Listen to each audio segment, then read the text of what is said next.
Happy President's Day, no. That's right, it is President's Day, No, isn't I can't even, I was gonna do a bit, I don't have one, I can't even think of one, I'm very sad. Right. This is our society. Bring it up a little bit. This is our society! That was probably a little bit too aggressive. No, that's much better. Welcome to Under the Bridge, everybody. Welcome to Under the Bridge, and we are recording together once again. I'm Cody, aka the Scarlet Troll, pronouns he, him. And I am Greg, aka Greg, also pronouns he, him. Mine am Greg. Mine Greg. There's a really good German rap song called In Mine Benz, by the way. Okay. Anyway, this is our podcast where we talk news of the pop culture variety, sometimes comic news, sometimes gaming news, pretty much always movie news, and also pretty much always a movie review. I just realized I'm still wearing these headphones. And you don't need them. They're not plugged in. So make sure to ring the like button, smash that bell, and share the video around if you're into that sort of thing, because it helps us out and we appreciate it. And in case you can't tell, we're going nuts. Yeah, we're going a little nuts. Absolute insanity. I just left the car meet, so I'm running on very little energy right now. And it's my Friday, as it always is, and I tried taking a nap, and that was a mistake. Nice. Not because it didn't work, but because it did. Oh, dear. Dude, those are the worst ones, because I've had it where I end up taking a nap at like 5 or 6 o'clock. I'm like, alright, I can't go to bed. I'm just gonna listen to my music and clean at 11 o'clock at night. That's when I do most of my stuff, is 11 o'clock at night. So the State of Play happened. Yes, it did. It did. Armored Core 1, Master Arena, and Project Phantasma from the PlayStation 1 are coming to PlayStation Plus. That is pretty much the only thing that I actively cared about from that show. I had a few things, one of which, Sonic Crossworlds. You know what? If we get one big Sonic Adventure-style game, followed by one weird, goofy party nonsense thing, and that's just the release cycle for Sonic games now, I'm about it. You might be asking, where do the 2D Sonic games factor in? They don't. We don't talk about those? Everybody else does. I don't feel the need. I'm sick of 2D Sonic. Fair enough. Shoehorning classic Sonic into shit is how we got Sonic Forces. Well, that and the DeviantArt OCs. You can't see it, because on this radio format show, but I did just turn away my head just aggressively in disgust. Yes, he did. No, it's funny because I'm not big on Sonic racing games, but the thing that got me was this nostalgic bit where once the racetrack changes to Metal Harbor, we got an orchestral rendition of the music, so it was just da da da da da da da da da. I'm just like, I remember that. Oh God, I'm old. Do you think this is a new Sonic racing game, right? Yeah. Okay, do you think they did this after Nintendo teased the new Mario Kart? Maybe, I don't know. I don't know a lot about Sonic Crossroads, but Jet's back. Jet the Hawk. Didn't expect him. Didn't think I'd see him again. I don't even know who that is. He's from Sonic Riders, aka the game exclusively with hoverboards. What? It's a Sonic racing game with hoverboards. Oh, that sounds stupid. Wait, I lied. Not all of them are boards. Some are skates. That doesn't make it better somehow. Some are bikes. Okay, that's, I guess, a little bit better. Whatever. Yeah! The real crown jewel, though, I gotta say, is that there was this one trailer, and it started, and all I see is train tracks, and they're going on about gods and heroes and villains and stuff. And you're thinking Persona. No, actually, I was very confused, and I was like, wait a minute, is this one of them Honkai Star Rails I've heard so much about? Right. And instead, nope, turns out, Digimon Story Time Stranger. Hell yeah! I genuinely started laughing at that, because it's like, they still make Digimon games? Yeah, man! They're still making those. It's really good. The best part about Digimon is because Digimon hasn't achieved the cultural juggernaut. I'm the Juggernaut.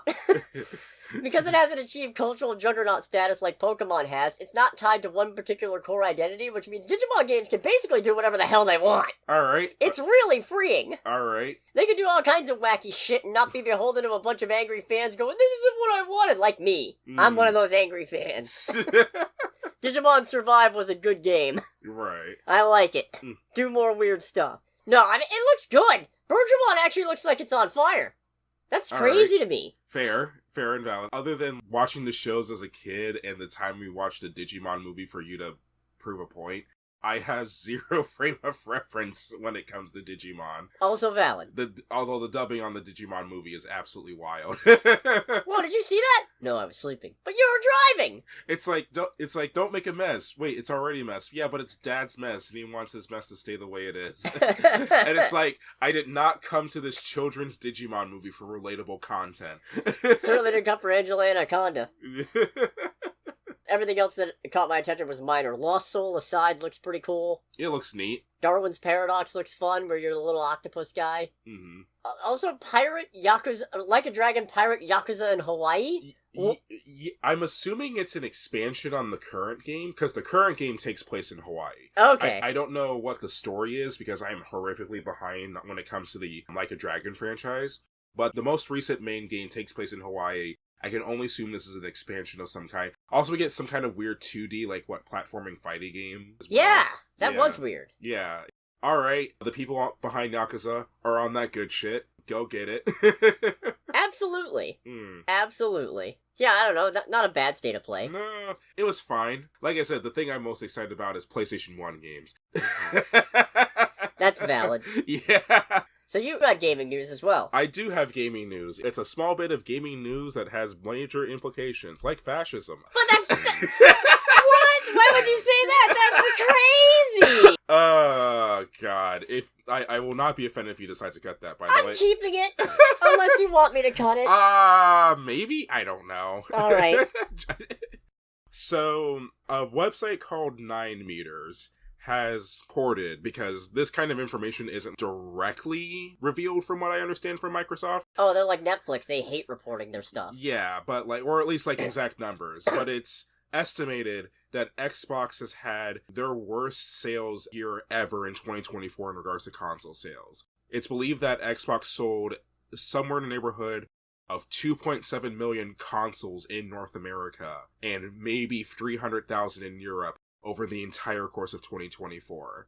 That's nothing. 300,000 in Europe. Yeah, that's nothing. Like all Europe. Like all of Europe throughout 2024. And what'd you say it was for the US? 2.7 million. That's not a lot. No. I want to say the currently 9-year-old Switch sold more last year than the Xbox has. Huh. It's one of those things where that news on itself is kind of a small morsel, but it's one of those morsels of information in this bigger Xbox weird what's going to happen with its sandwich. Where they already poured a lot of money into acquiring Activision? Yeah, because they poured a lot of money into acquiring Activision to buy Call of Duty. From everything I've seen, it's worked in their favor, but I don't think it's worked in their favor to the degree that they were hoping.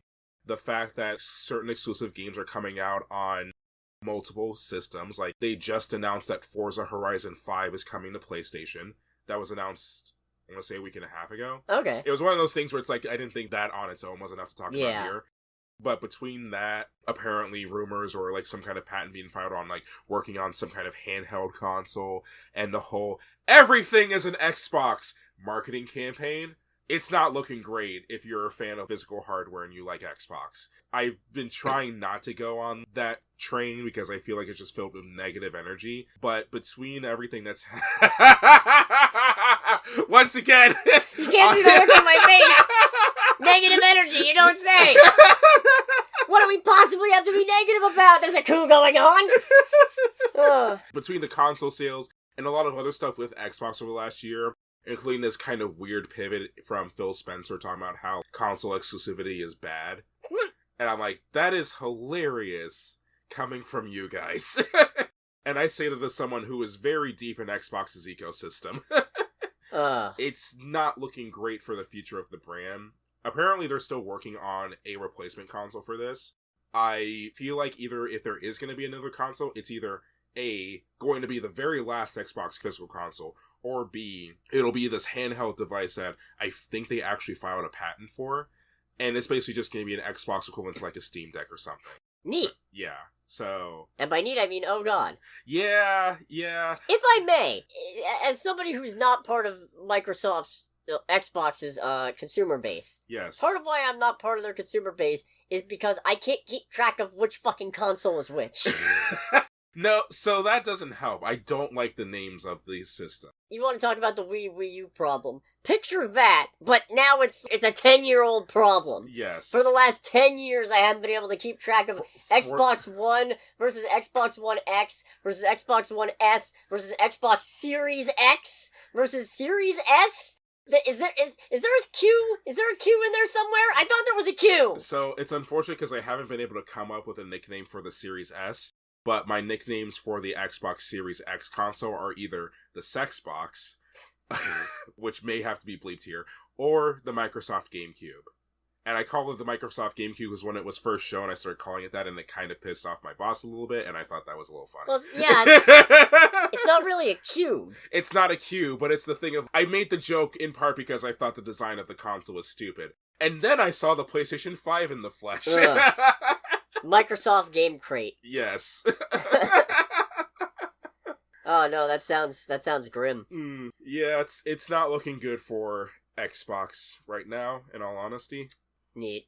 I only got a couple little bits of movie and other related news. One of which is that Disney's a pack of fucking cowards. I already see the headline on this, and I don't like it. Yeah, Disney is making moves to roll back a number of its diversity and inclusion programs, including the Reimagine Tomorrow initiative, which was attempting to amplify underrepresented voices across all business segments. They're also apparently removing those content warnings from Disney Plus. The ones that were like, hey, there's some racist shit in here.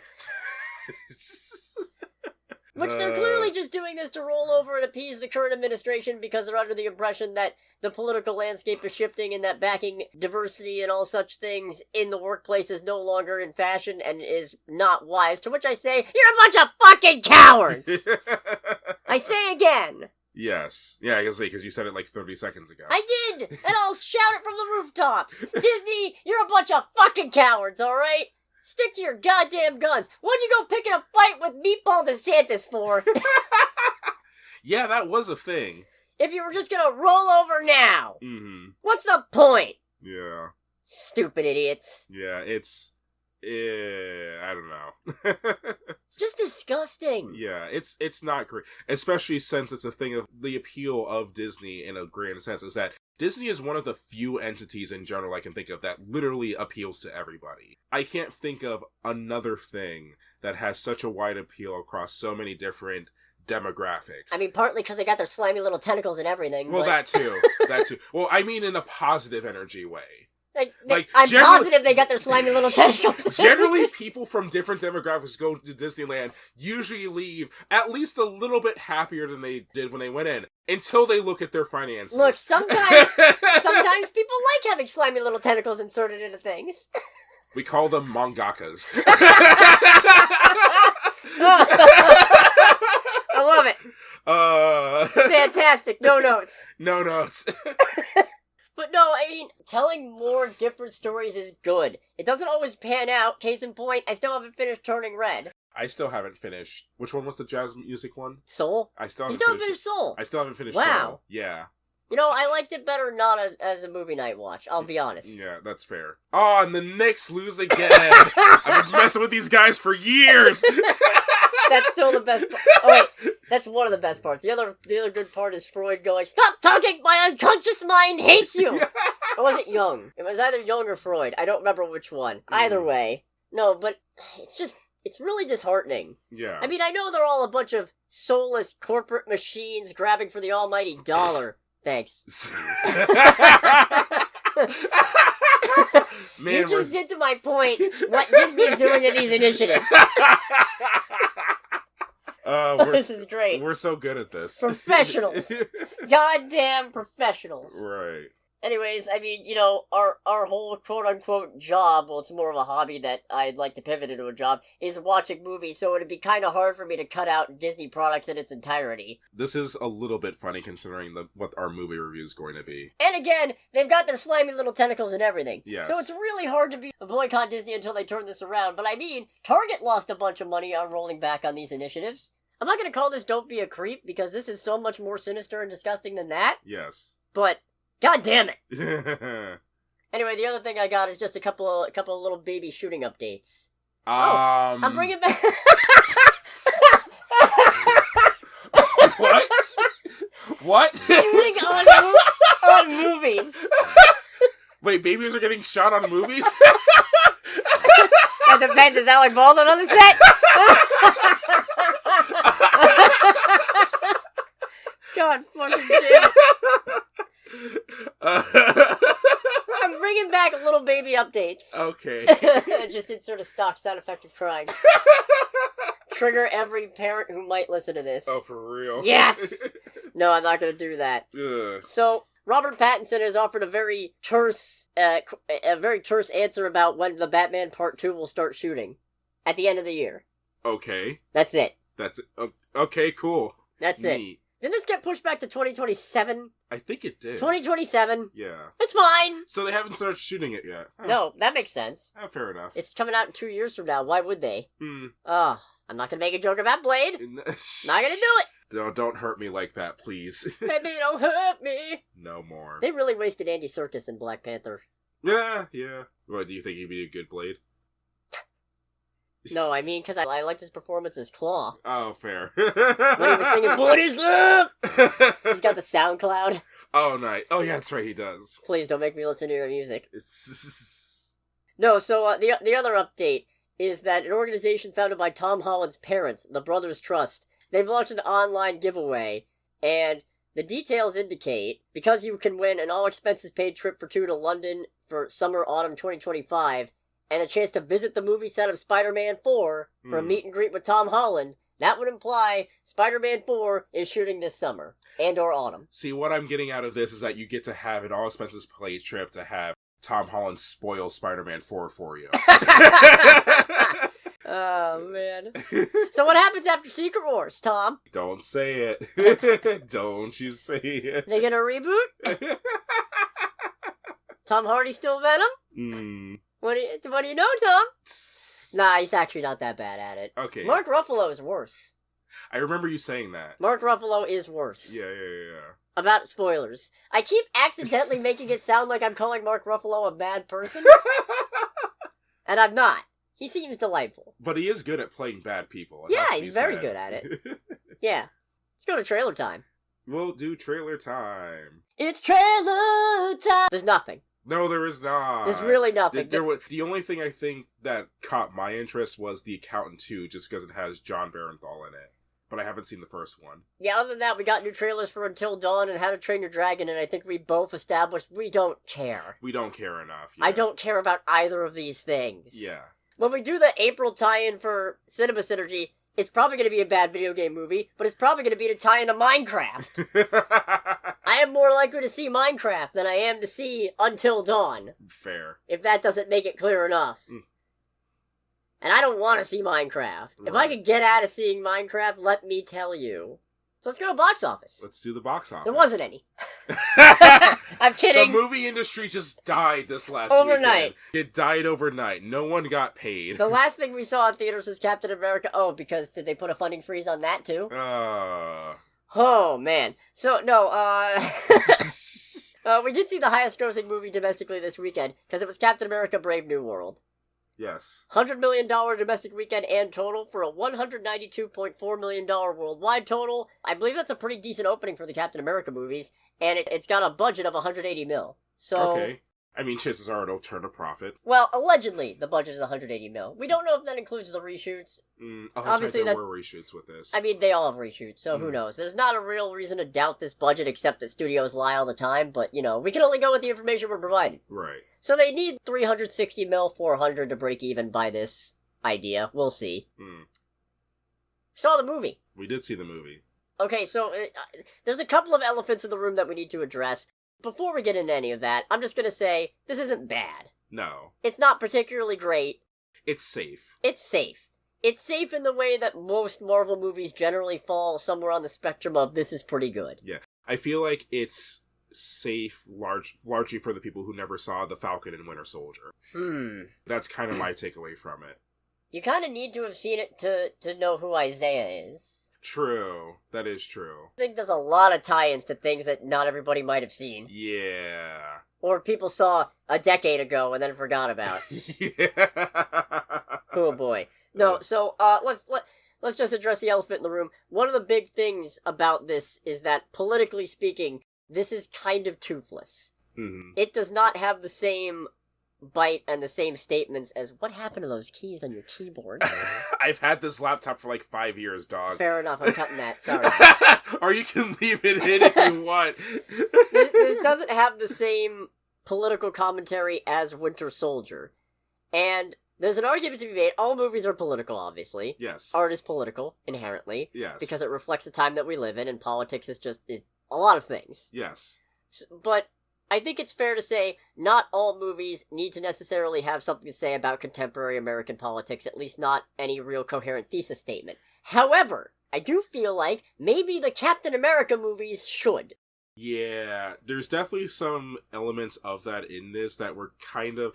On one hand, I have to go, when this movie was being written and shot and everything, there's no way these people knew how things were going to go. Yeah. That much is obvious with some of it, but there's a couple other bits where it's just like, no, guys, you're a little smarter than that. There are definitely points where I think to myself, okay, yeah, I can't blame them for not knowing all this craziness was going to unfold. I could still say, though, oh, they're going a little soft on... Yeah, there's a couple... On some pretty awful shit. Mm-hmm.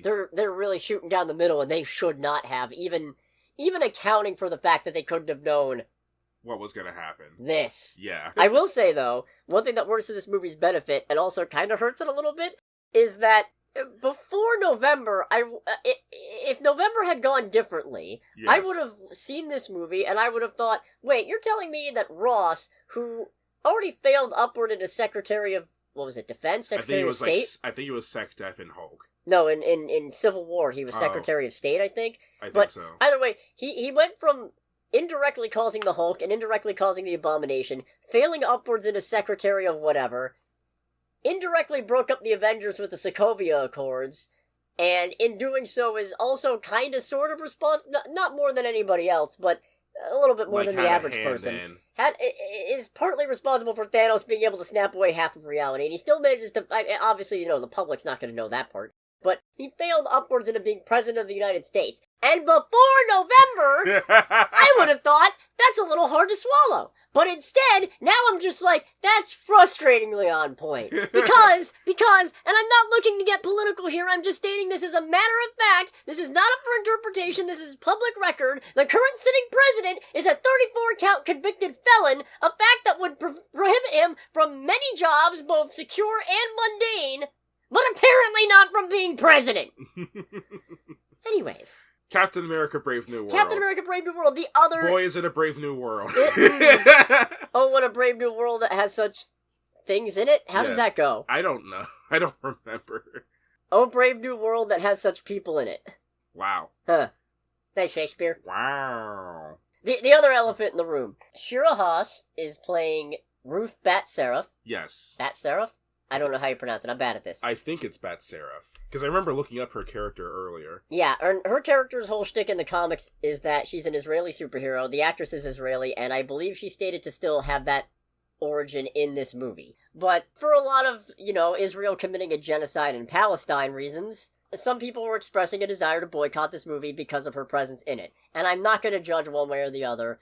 In case you didn't see the episode where we talked about it, because I forget which one it was, I came to the conclusion personally, I was still going to go see it because all salient points about the genocide in Palestine, because that's what it is, aside, I didn't think boycotting this movie because of Sabra was going to do anything positive. My take is, if you don't go see this Captain America movie because of that, Disney and Marvel aren't going to take that lesson. They're going to go, oh, look, Black Captain America's not selling. Better roll back DEI!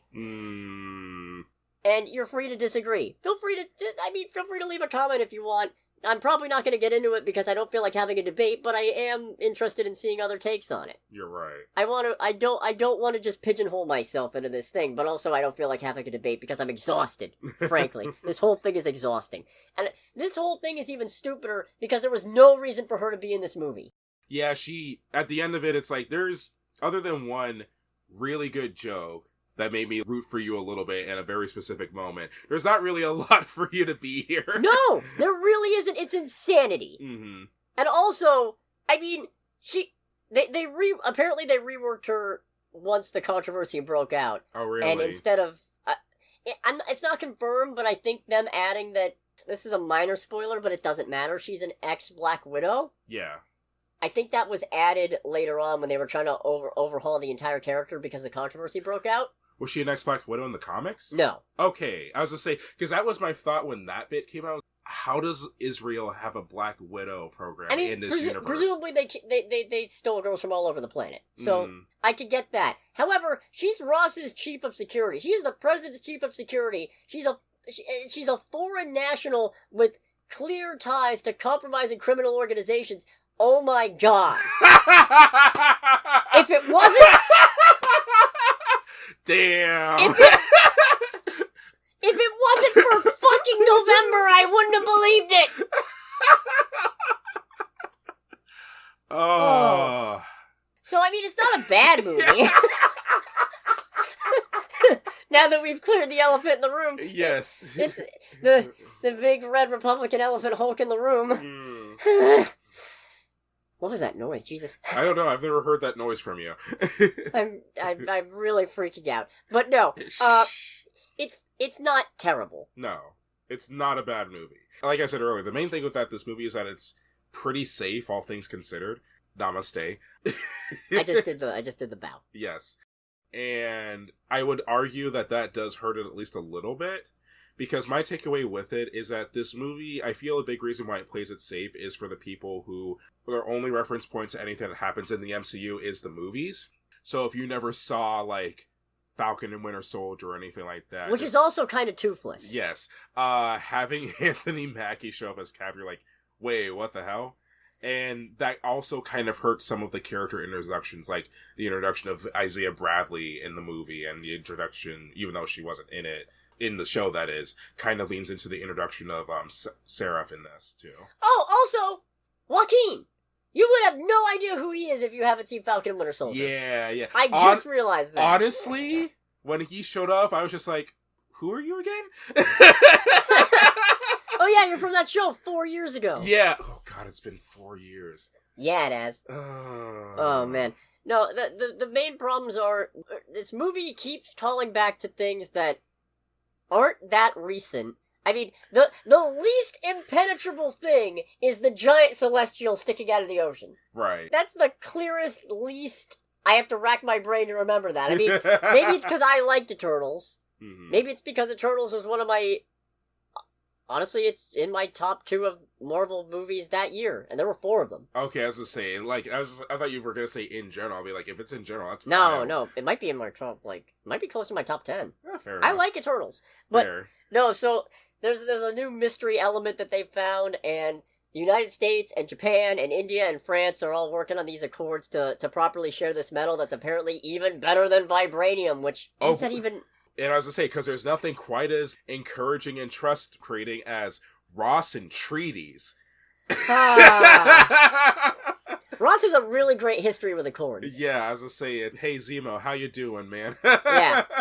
But then a problem breaks out, and Sam has to figure it out, has to find out what's going on. It's kind of all over the place. It is a little all over the place, yeah. Well, I will say, one thing that is not in dispute, one thing that this movie just solidly has going for it, Anthony Mackie is a damn good leading man. He is. I will watch as many more movies with him as Captain America as they want to make within the next 10 years before he apparently stops doing it. Yeah. So he gets one more movie. At this rate. At the rate that they're pumping these out. He gets one more movie, and it's Avengers Doomsday. He will not be in Secret Wars. Oh, you didn't see it in the way. You're right, I didn't. It's being normalized. Oh, dear. I apologize. I should have said Avengers Doomsday. What on earth was I thinking? No, he's good. He's got some really good chemistry with Joaquin Torres. Right. Played by Danny Ramirez. Mm-hmm. Harrison Ford. Yes. I'm not saying it's a good thing that William Hurt is dead, because that's a horrible thing to say and also not true, but Harrison Ford is good in this. I don't think this would have worked the same way. I don't think William Hurt would have captured the same... energy? No. No. And it's very important that Harrison Ford brings the yes, he's a cranky old man, but he's a sad, tired, cranky old man vibe. Yeah. And I don't think William Hurt would have the same sad and tired vibe. Yeah, absolutely. Because it is important for Ross to remain at least a little bit sympathetic because he's actually a monster and not just... Is it a spoiler? No! No, it was... They show him transforming in the trailers, right? They show him with the silver hair, and unless you have a pulse of 0, it's pretty obvious. Yeah, he's Red Hulk. Yeah. No, so I don't just mean because he turns into Red Hulk. The man is a fucking monster. But... Yes. You have to feel at least a little bit of sympathy, and I think if it was William Hurt, you would. No, yeah. William Hurt is really good at playing just like a very ruthless politician. Yeah. Yeah, was very good at it, rather. Right. Tim Blake Nelson, pretty good job as the leader, but... Do you know who I am? No, I actually fucking don't. Who the fuck is the leader? He's a Hulk archenemy. Cool. Yeah. He's doing an alright job, but he's not given a lot to work with, and his character is somehow both in the right, but also not. Yeah. Because on the one hand, yeah, I get why you want revenge, but the movie also tries to portray it as he's completely in the right. It's like, no. No, it's like... I've seen The Incredible Hulk, and while, yeah, he wasn't fully in control of what happened, he's still not a great guy. Yeah, it's like, I understand why you're doing this, and I am a little bit sympathetic to your basic motivations, but you make several moves that put millions of people's lives in danger. Also, he's kind of a dweeb. And He is a bit of a dweeb. And not in the fun sense, in the he's rambling off about probabilities and stuff. Yeah. And half the time it's just like, well, you were just dead wrong. Was that his thing in the comics of being able to, like, kind of see probabilities or what have you? Not like that. His whole thing is just he's super intelligent and also he's got psychic powers. Oh, okay. So... Maybe the probability is supposed to, like, cover the psychic powers. No, I think it's supposed to cover the intelligence part. Like, it's supposed to be, he's got things so figured out that he can move people like chess pieces, except where he's blatantly wrong. Yes. I'm not going to give context, but there's one bit where he goes, I was 89% sure it was going to go this way. Okay, and it didn't. Yeah. So... What does that say? That, like, you lost by 11%, dog. Is he fucking stupid? Probably. He's also responsible for, and we'll get into this in the spoiler section, I think, the worst post-credit scene in a Marvel Studios movie. Yes. The worst. Captain America Brave New World has the worst post-credits out of any of these movies. It's not Morbius bad, but it's bad. Yes. It's really dumb. The action in this is good. The action's pretty solid. However, I feel like they overcompensated. Oh, you think so? The whole shtick in Falcon and Winter Soldier is Sam doesn't want to take the serum. But he's got the vibranium shield, he's got a vibranium wingsuit, he's got drones that do all kinds of things. Right. It kind of feels like... And I'm not sure, is the vibranium just in the wings, or is it also, like, weaved into the suit? Because he gets hit with a lot of things where... You think you should probably be down for the count. It's a Black Widow problem. Yeah. It's you are explicitly a regular human being. And by that I mean it was a problem primarily in the Black Widow movie, where it feels like she's got plot armor, because we know she doesn't die until Infinity War. So she's just getting smacked around, and it's just like, you are explicitly not enhanced. Yeah, so for me, I had that thought, but not so much with the fights, but with all his uses of the shield.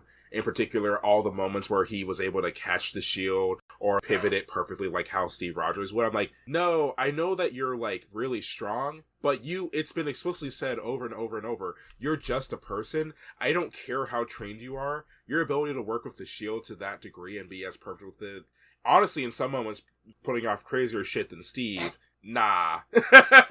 No, thank you. Yeah. So, I mean, it's good, but it also feels a little... That strains more credulity than the whole election thing, honestly. Crazy to think about.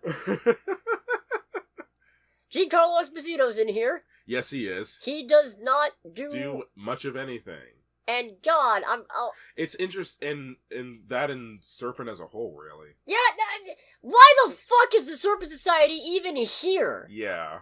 And also, okay, so... This is another reshoot thing, probably, and we'll get into it. Mm-hmm. But the frustrating thing to me is that the Serpent Society has been massively toned down in this movie. And I mean, there's room for them to expand and become a bunch of snake-themed assholes later. But this is a movie where Captain America has a Wakandan vibranium flight suit. Yes. And fights a couple of Gamma Hulks. And also the flight suit can take energy and shoot it back at people. Yeah. That's kind of fucking silly. Yes. But you draw the line at the Serpent Society? That's the line too far. That's the thing where it's like, oh, we can't have these assholes just dressed up as snakes. Why not? Why not? So I did kind of think that a little bit when you mentioned that the leader has psychic powers. This is one of those things where it's like, we need to draw a line somewhere the audience won't believe. We have Harrison Ford as the Hulk. And we have this average Joe with all this vibranium shit and being able to work the shield like a fraudster would work the freaking lotto tickets.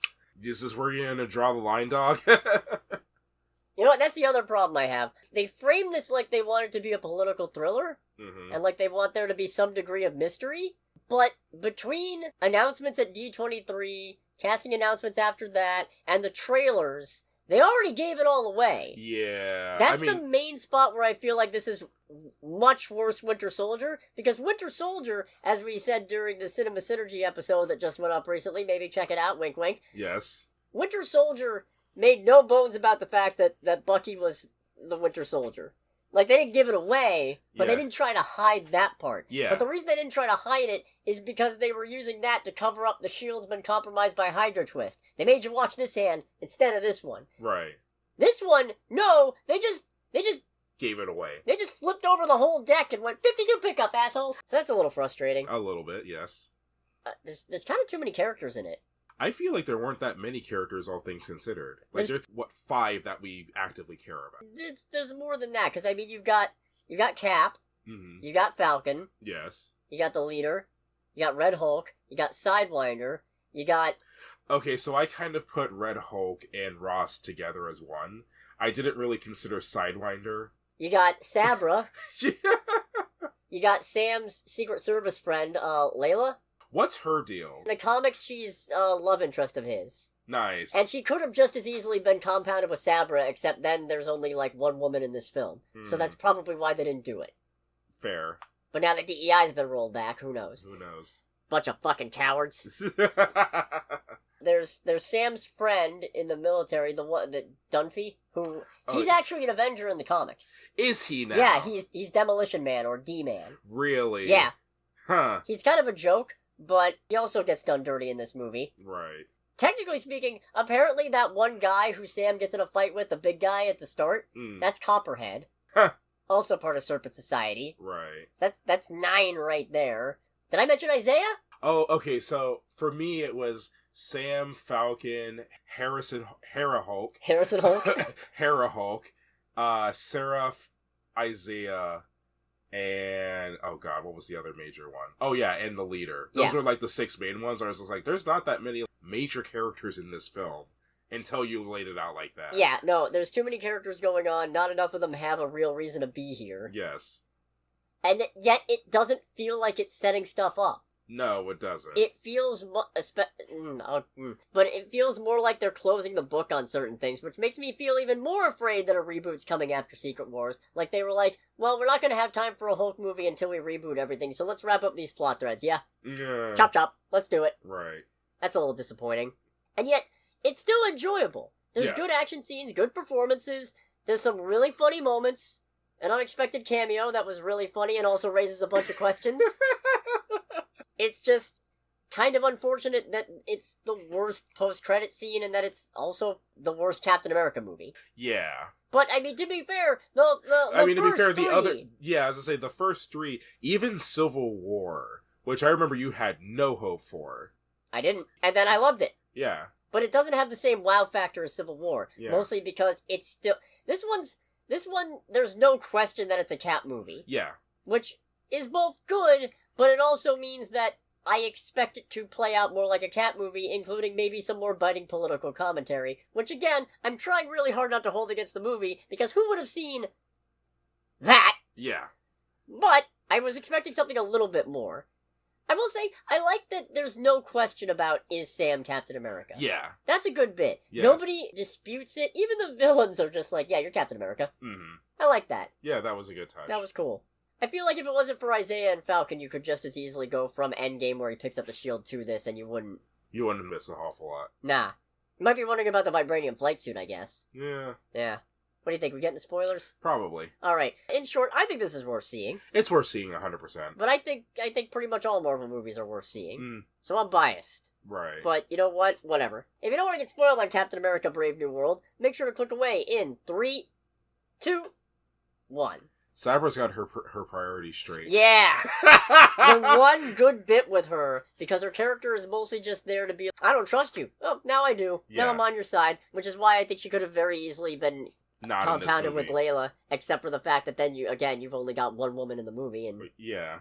so there's a bit. Joaquin gets hurt in the process of we didn't even bring up that Leader's almost starting a war. Yeah, we didn't bring up that there's almost a war between the U.S. and Japan. Yeah. Which, man, that hits a lot different right now. As far as we know, there's nothing major going on between the U.S. and Japan currently.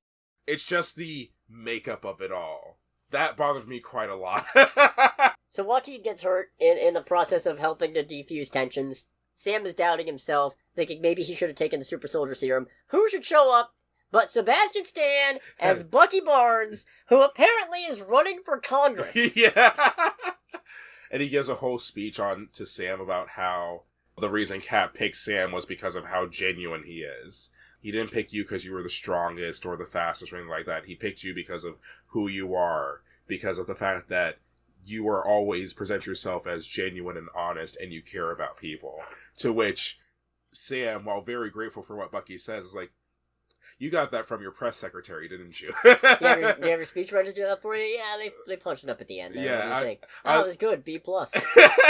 It was a thing like, that did sound very genuine until you said that, and then Bucky just rolls with it. Yep. And then the reason why this is a great moment for Sabra, I keep calling her that, even though she never actually adopts that identity. Yeah, she's never called Sabra in Ruth. the movie. Her name is Ruth. Yeah. So Ruth just goes, "Is that future Congressman Barnes?" And we're just like, I'm sorry, what? Yeah, what? Hold on. Yeah. And then he goes, yeah, and she starts complimenting him while he's no longer in the room, and Sam just goes, he's 110 years old, right? I can work with that. Just like, and I'm just like, go girl, all right, get after it. You know what? That's the one good thing you've done all movie. She has a weird super suit. Is that supposed to be a super suit or just a fight suit? Whatever it is, there's no need for it. Yeah. That was weird. It definitely doesn't look like her normal design in the comics, that's for sure. I would wonder, how the fuck is Bucky gonna get elected to Congress when he's a potentially compromised Hydra asset and assassin? And then I remembered. Yeah. Then I fucking remembered. I just wonder how it's all supposed to tie in with Thunderbolts, which comes out, later this year? May. God, that's only soon. Very soon, yeah. Yeah, 2.5 months. Yeah, hell yeah. Because it's going to be a thing of this has to tie in somehow. What did we say? He has to be called the Winter Senator? The Winter Senator at some point. Will the Winter Senator from New York, please? Okay, the one thing that feels like it's a setup is Giancarlo Esposito. A little bit, yeah. The next Captain America movie better be fucking Serpent Society, and they better have the fucking snake costumes. I swear to fucking God, he's just a guy with guns and an axe. Yes. How fucking boring that you've got Giancarlo Esposito. You can have Giancarlo Esposito play Sidewinder and have it be fun. This is decently fun, but only because it's Giancarlo Esposito, not because of Sidewinder. You could have it be both. It's also the weird thing that in this movie, the Sidewinder, even though they don't explicitly say it, it sounds like Serpent is a paramilitary group. Black Ops or something? I don't know. Like a mercenary group or something. I don't know what that. their deal is. Yeah. I'm just like, no, they're just a bunch of assholes who really like snakes. Yeah. No, they're crazy. They're weird. I like them. Yes.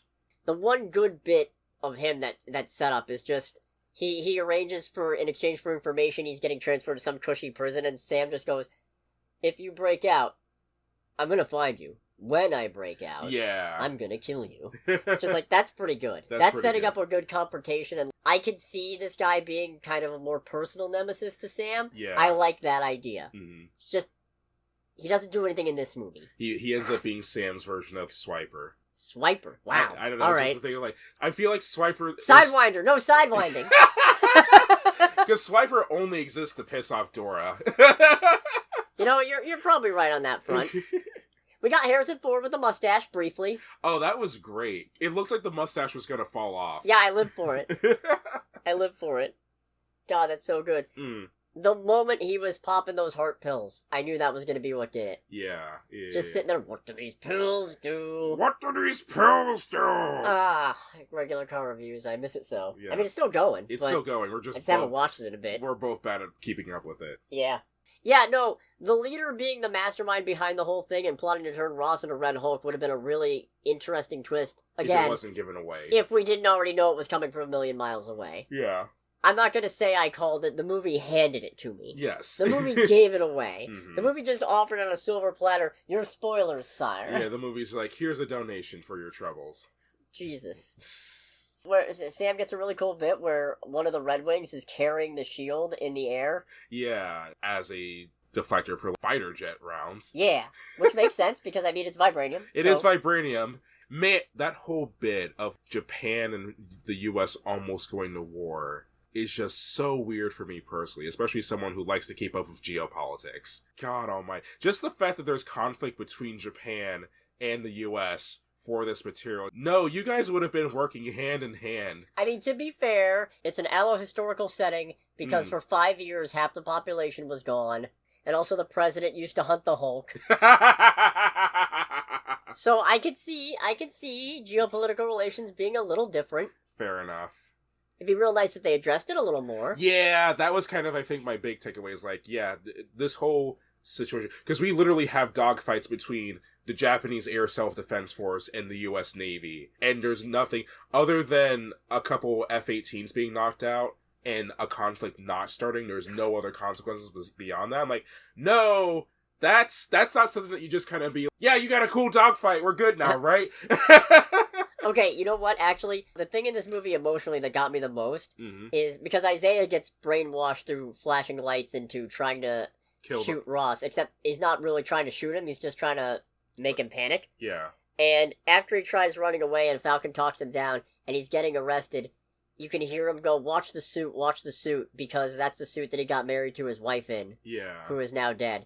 And God, if that wasn't the saddest fucking bit in this whole thing, right. I just hear that and my heart just sank. Mm-hmm. Especially because then afterward he's just like, Sam, just forget about it. They're gonna drag you down too. It's just, oh. I'm glad that got resolved. Yes. I'm glad he got out. Mm-hmm. New Falcon's good in this. New Falcon's good. He's a little annoying. I mean, it's to be expected. Is it? I mean, he's a young up-and-bucker. He is to Sam what Sam was to Cap. Oh, yeah. To an extent, you can kind of hear internally going, oh, God. This is what I was like. Huh. All right. You know who I always wanted to be? Don't say Ant-Man. That was good. That was good. Falcon either genuinely or as a joke pretended to be an Ant-Man fan. Yeah. Probably, I would say, do you think he knows about the time that Ant-Man, actually beat up Anthony Mackie? Probably not. Okay, yeah. I don't think Sam would advertise that. It's very important to me that Cap never find out about this. It's kind of interesting to me. A whole bit of Falcon and Winter Soldier is that Sam is not necessarily down on his luck, but just like a regular guy who can't get a bank loan and needs help from the neighborhood. Which is still a little wild, considering he's like, I'm Captain fucking America. Well, he wasn't Captain America then. He decided not to take that mantle. He donated the shield to the Smithsonian. Well, or fair. Well, even still, he's still the Falcon. Yeah, it's like, I'm a fucking Avenger. I'm a fucking Avenger. I saved half the universe. Still can't. How's your credit score? I've never seen a credit score that low. Truly, it was one of them days. Yes. Where was I going with this? And yet now he's got a whole fucking headquarters with... He has multiple vibranium suits, apparently? Yeah, which is nuts. Why doesn't Falcon have one? I mean, I feel like Falcon is justified at asking. It was like, hey, you think you can get your boy a hookup with the Wakandans? Well, just give him your other suit. Yeah. What the hell? You have two of these. One of them is blue, one of them is white. One's blue. One's blue! Just give him one of the suits, you keep the other one. Why are you hoarding both the vibranium suits, Cap? Right. What the fuck is this? Capitalism. Ugh. Okay, you know what? I've been dunking on this movie a lot. One thing I really like on paper, because the end fight is a little fucking goofy and also he should have been dead. Yes. But I like that it's ultimately resolved by Sam talking Red Hulk down. But not before Red Hulk destroys 2 U.S. Air Force drones. No, that was great. That was really funny. Because, like, okay, so we get Harrison Ford turning into the Red Hulk, and the Secret Service shooting him to no avail. Of course. And then, like, snipers start shooting him to no avail. And then Ruth shows up and was like, don't worry, Sam, I got your back. And out comes this helicopter drone with miniguns, and we're just looking, both like, why? Oh, they're trying so hard! Yeah, because, like, bullets didn't work. You don't want to work? More bullets. Oh, the first drone didn't work. You don't know how? 2 drones! If we just keep shooting him eventually! And then it's like he sends the one drone that he destroyed at the other drone. And just like, taxpayer dollars at work. Oh, that was really fucking Don't funny. worry, Doge has it covered. Yeah.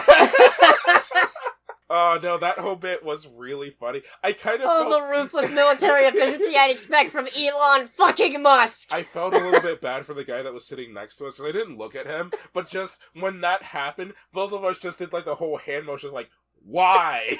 And then we just start busting out laughing when it doesn't fucking work. No. Oh, these drones brought to you by SpaceX! Yeah. We're stupid enough to shoot the fucking Hulk! Yes. But no, I actually do really like that Sam manages to talk down Ross, speaking to the fact that his strength is his ability to connect with other people, which makes sense because he was a counselor. Yes. So, yeah, I like that a lot. The fight itself, kind of fucking goofy, because... Bucky's full of shit. I should have taken that serum. That's so great! He's when he's throwing everything he has at Hulk and it's not at Red Hulk and it's not working, he just starts lumbering towards him and he's just... Should have taken that serum. Bucky's full of shit. He's so mad about it. Oh, God. Oh, right. Dunphy, his contact, is killed by the leader. So I guess we're not getting D-Man. Great. Yeah. Cool. Yeah, this movie's real interested in setting up future Captain America I just want to make movies. sure Dunphy's like the Navy SEAL. Yeah. Okay, yeah. The guy who the leader makes his heart explode. Yeah. Apparently, this was also done in reshoots and then ultimately... Or this was cut in reshoots. Apparently, there's reports going around that the guy he sends the pills to for analysis was supposed to be Amadeus Cho, played by Logan Kim, aka Podcast from Ghostbusters. Ha! I think that would be awesome! It's good that they cut him. Oh, you think There's so? too many fucking characters as it is. Yeah, There's fair. too many damn characters. Well, I guess it's the thing of, like, I would like him because I enjoy watching him. No, I would have liked it. Save him for something else. Right. Put him in as something else. Because this movie's overstuffed as it is. Put him in Shang-Chi 2, coming out never. Yes. Put him in Armor Wars. Ah, true. Coming out never. Yes. Put him in Blade. You know the joke. Yes. Ugh. Jesus. No, so there's the bit where they're going to Camp Echo Base where Stearns is in prison, and then, okay, you know what? This one's a little detail, and I might be giving the movie too much credit, but I like it. Stearns organizes all those guys who were involved in trying to shoot Ross and makes them shoot themselves. Right. But he doesn't do that with Isaiah. And I feel like it's because Stearns recognizes that Isaiah was also unfairly, well, in Stearns' case, not even unfairly. In Stearns' case, he probably deserves some prison time, but not the amount that he got. Yeah. But he probably recognizes that Isaiah also got a bum rap and is mostly innocent in this and decided not to kill him. Right. Which is my take. I don't know if it's confirmed, but I like it. No, the leader is doing this whole thing because apparently Ross set him up to take the fall for the whole Abomination scandal, which, I mean, to be fair, he did create the Abomination. That was kind of his fault. However, only because Abomination was already juiced up on Super Soldier Serum and brought into the field by Ross. Yeah. So, also Ross's fault. Yes. Because the guy was a fucking lunatic. Yes. But Stearns still helped. He wasn't even that unenthusiastic about it, because he has the whole bit of, I wasn't saying no, I just needed informed consent. And then he very eagerly does it anyway. Yeah. So he gets arrested, and he's being kept in this secret prison, I guess, and Ross is using him for all kinds of, like, scientific and military breakthroughs and promises him a pardon if he gets him into the White House and then doesn't do it. Yeah. God damn. Yeah. This is hard. This is hard. So Stearns now wants to destroy Ross's legacy by turning him into a Red Hulk. Yeah, it doesn't work that well because Stearns is both kind right of an idiot. in that Ross is a terrible fucking human being, Yeah. but also wrong in the fact that you're not entirely innocent either, and also you're killing a bunch of people just to get to this one guy. Yeah, it's like you're putting millions of people between you and this one dude. Surely you could have masterminded another way to do this. Mm-hmm. I'm just saying, if you're that smart. If you're that smart. But then again, you thought there was an 89% chance Captain America was going to let you walk to check on Isaiah, and you were wrong there. So, like, yeah. you're a fucking idiot. Yeah. And then, okay, you know what? I think it's post-credit scene time. It's post-credit scene time. Actually, you know what? So movie ends after the Hulk gets talked out after destroying 2 U.S. Army drones. That the president, recognizing his fuck-ups, takes his punishment.